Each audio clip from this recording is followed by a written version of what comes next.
నిన్న ఏదైతే చిన్న దామర్ చెరువులో దాదాపు 8 ఎకరాల చిల్లర బఫర్ జోన్లో FTLలో కట్టడం జరిగింది. అది ఈరోజు ముచ్చట కాదు, ఇది ఫస్ట్ క్లారిటీ. ఎందుకంటే ఈ ప్రభుత్వాన్ని, కాంగ్రెస్ పార్టీని, అదేవిధంగా మా గౌరవ ముఖ్యమంత్రి గారిని అనడం జరిగింది. నిన్న టార్గెట్ చేస్తూ ఉన్నారని చెప్పి ఒకటి గమనించాలా నర్సరెడ్డి అన్న, అదేంటి సూటి, ఇది 2011లో బీజేపీ వాళ్ళు, సిపిఐ వాళ్ళు, ఇదే పార్టీకి సంబంధించిన TRS వాళ్ళు, వీటిలో పేర్లు కూడా ఉన్నాయి.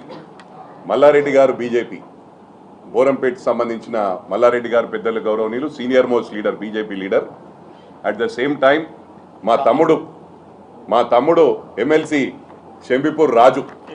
ఆ రోజు వీళ్ళందరూ కూడా కలెక్టర్ గారికి ఇది కూల్చివేత గురించి FTL చెరువు ల్యాండ్ కబ్జా పెట్టిరని చెప్పి పిటిషన్ ఇవ్వడం జరిగింది 2011లో. దుందిగల్ చెరువులోని FTL భూమిని ఆక్రమించుకొని నిర్మాణాలను తొలగించాలని, చెరువును రక్షించాలని ఆ రోజు జేఏసీగా ఉన్నటువంటి వ్యక్తులు హనుమంతరెడ్డి గారు, నేను, హనుమంతరెడ్డి గారి కూడా ఉంది ఇంట్లో పేరు, షంబిపూర్ రాజు గారిది ఉంది, ఎమ్మెల్సీ గారిది.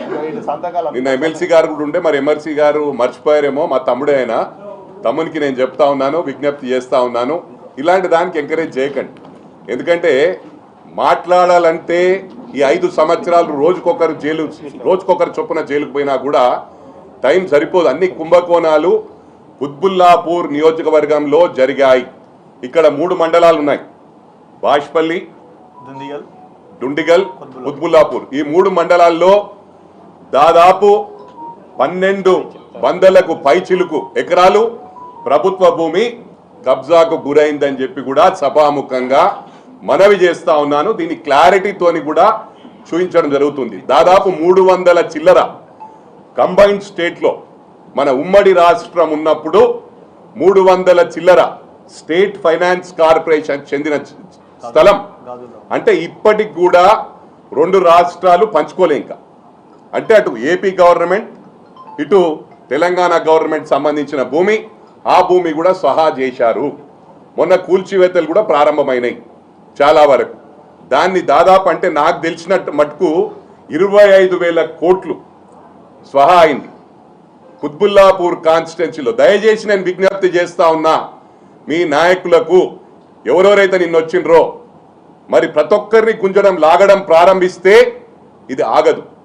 ఇది గమనించాలి. నిన్న ఏదంటే సుధపూస మాటలు, మా స్థలం ఇది ఎప్పుడో కట్టుకున్నామంటే దాదాపు ఎప్పటి నుంచో ఒక పీల్ కూడా వేయడం జరిగింది హైకోర్టులో. హైకోర్టు డైరెక్షన్ ప్రకారం, హైకోర్టు కమిషన్ వచ్చి మొన్న వారి డైరెక్షన్స్ ప్రకారం, హైకోర్టు డైరెక్షన్స్ ప్రకారం సర్వే చేయడం జరిగింది, కలెక్టర్కు డైరెక్షన్స్ ఇవ్వడం జరిగింది. ఇది ప్రభుత్వానికో, మా గౌరవ ముఖ్యమంత్రి రేవంత్ రెడ్డి గారికో, లేకపోతే కాంగ్రెస్ పార్టీకి సంబంధం లేదు. దయచేసి లాగకండి. మరి మేము రోజొకలం ప్రెస్ మీట్ పెట్టి రోజొకలం మాట్లాడితే మీ కుంభకోణాలని బయటపడతాయి. మాకేందంటే ఇక్కడ డెవలప్మెంట్ను చూసుకోవాలి. ప్రజా సమస్యలు ఏవైతే మేము వాగ్దానాలు ఇచ్చినామో అవన్నీ పరిష్కరించే దశలో ముందుకెళ్తా ఉన్నాం. మరి మీ మీద కాన్సన్ట్రేట్ చేస్తే మరి జైలుకు పోవడం ఖాయమని చెప్పి